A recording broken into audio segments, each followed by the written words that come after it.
Welcome to the NBA Coast to Coast podcast brought to you by thelines.com. Coming to you from the West Coast, Josh Lander, joined by my guy Nate Weitzer on the East Coast. And we are looking at a pretty full slate here on a Monday night to kick off this work week. Got 10 games in the NBA. In this one, we're taking a look at the Kings playing host to the Suns after a little roadie for Sacramento there. We are also bringing you another game video and our player props video as we do each and every weekday of this regular season. So make sure to like and subscribe to that page. Continue to follow along with us. Also head to thelines.com. That's where we have our great written content for you guys all season long, as well as our odds finder tool where you can go ahead and make sure you're using that tool to shop those lines, get the best juice back available across those U.S. sportsbooks in the NBA this season. Nate, let's get into this 10-game slate and then talk Kings and Suns. Yeah, big injury news to monitor in almost every game here as we start the work week. The Hawks are -1 at the Sixers. Joel Embiid has a chance to return in that one. A game we break down, pretty clear who's playing. Wolves +1 at the Wizards, total of 227 there. Hornets +10 at the Celtics, who probably will get Jason Tatum back after he rested yesterday.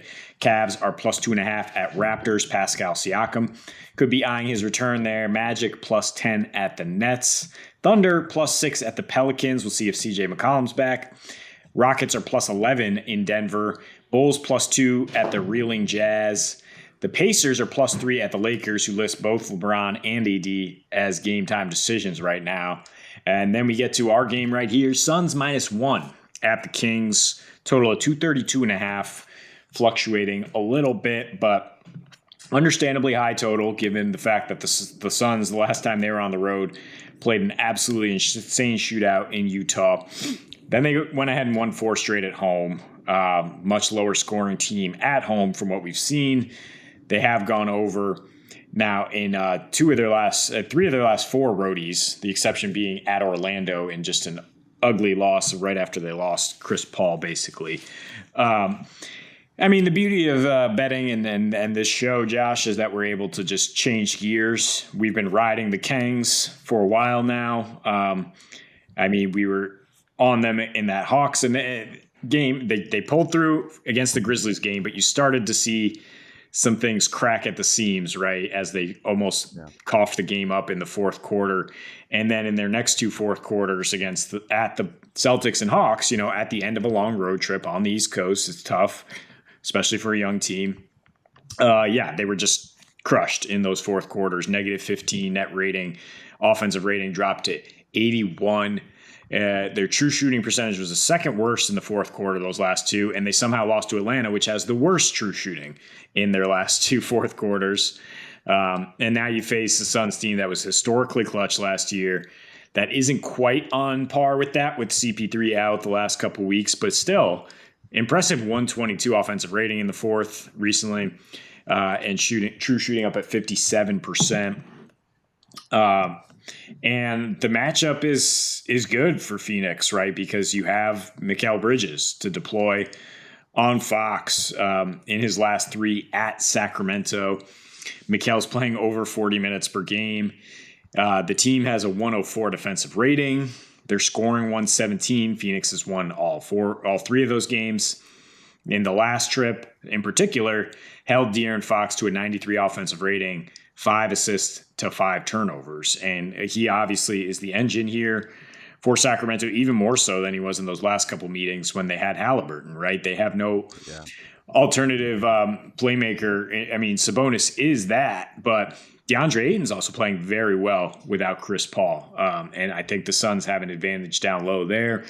The biggest thing is what Sacramento gives up, right, is not a lot of fast break points, but a ton of points in the paint. Poor half-court defense, mid-range shots, like exactly what Phoenix wants to get, even though they don't have Paul to get those mid-range shots, still have Devin Booker as an absolute assassin. They still have Campaign, who's keeping them on schedule, very much an effective point guard and one of the best replacements you can find in the league. And they have Mikal Bridges, who's taking a step up offensively as well. I think their ability to guard the 3-point line will be key here because that's what Sacramento's been depending on a lot to light it up. I know you're kind of leaning the over, and I don't hate that given the way Sacramento's played, but I'm just kind of waiting to see how they respond from the end, the way that road trip ended for Sacramento, where their offense just hit the tank down the stretch. Can they bounce back and get back to where they were before they left the Golden State and they were lighting it up? But for me, I'm just trying to change gears. Like I said, take the Suns at basically no spread against a team that's been like a little brother, and in a spot where I think that they will have their antennae up because Sacramento's been so successful lately. And the Kings have already kind of emotionally exhausted themselves getting up for those road games during that 7-game win streak.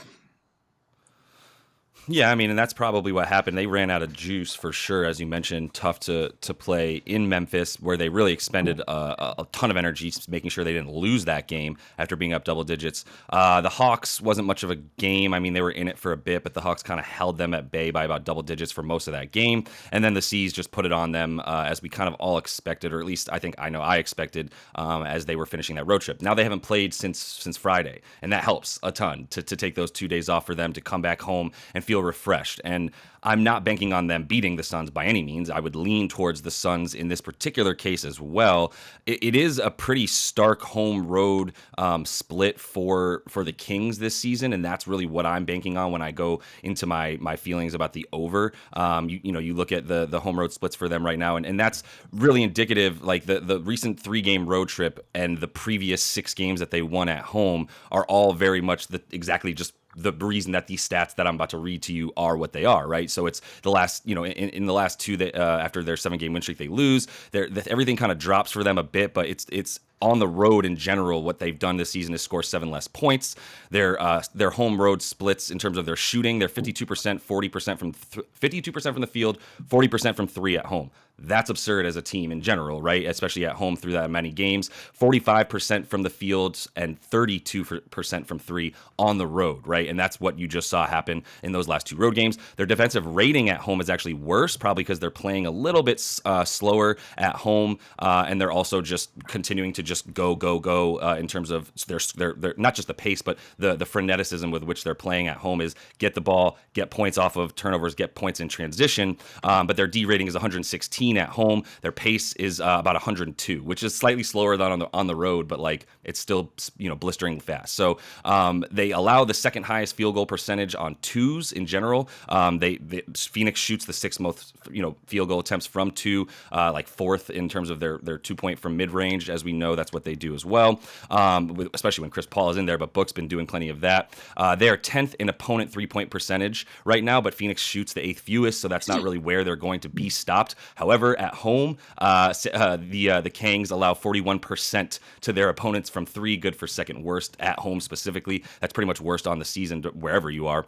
And then the overs hit at home 5-3, basically 6-2, or I'm sorry, 6-3 to the over at home, covering by about 10 points a game against that total. Their last 6 at home, thanks to that one game where they scored 153 against the Nets, have gone over by 18.5 points to the over totals that have been given them. And by the way, only one of those totals was under 230 points. So it's not like they were getting 228 point totals and hitting the over. They were getting 233, 232, and their games were hitting 245, 250, or in the case of that Brooklyn game, 278 or whatever. So like, it seems like it's a big enough sample size that we know they're going to continue to play a certain type of way at home. And this is the one situation, the reason I'm not really going to put any money on the Suns, this is the one situation this season that the Suns are not good. 1-4 against the spread when they're the away favorite. The Kings are 4-1 as home dogs. Not much of a spread here. You can pretty much make this a pick 'em at -1 for the Suns. But the Suns -3 in terms of their margin of victory. They're -3 in those 5 away games I mentioned.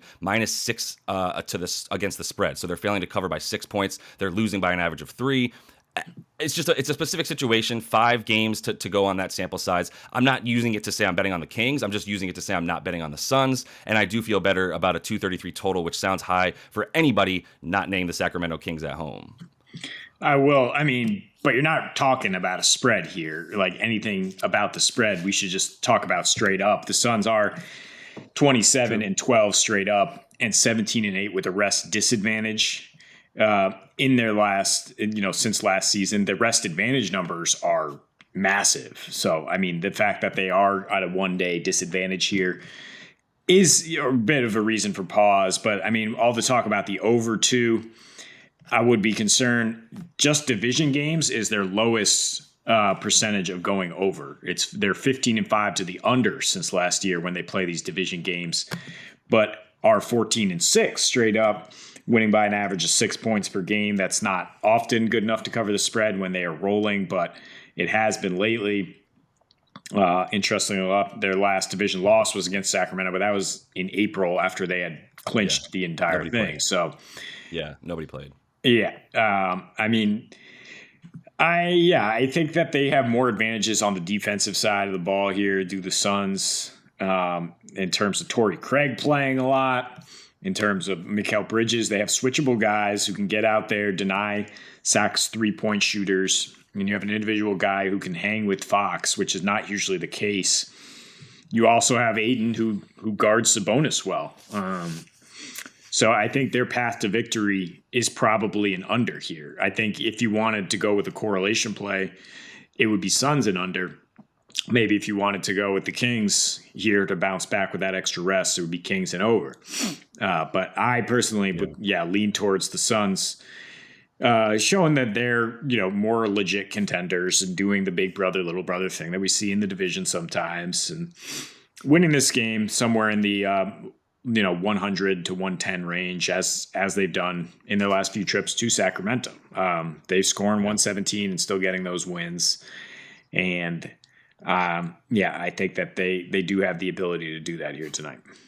Well, it's funny you say that. If they score 117 in this game and win by 1 point, then everything pushes 233 and a -1 spread. So if it's 117, 116, then this whole video was moot. But I agree with you that I lean Phoenix. I just don't lean it hard enough to bet it. I do feel better about that total. A couple of things just to add to you. I mean, points in the paint. Go ahead and give that to the Suns. At least their ability to defend it, their ability to defend that, their ability to limit points off of turnovers, number one in that, limit second chance points for their opponents. When Ayton's in, they have a solid interior presence. And as you said, I love that the lineups that they put in without Chris Paul are working. And they don't even have Jay Crowder again, which we've talked about all season, and we probably should stop talking about because he's probably not coming back at all. But Torrey Craig's coming in and playing that Jay Crowder role since, in their last basically since CP3 went out.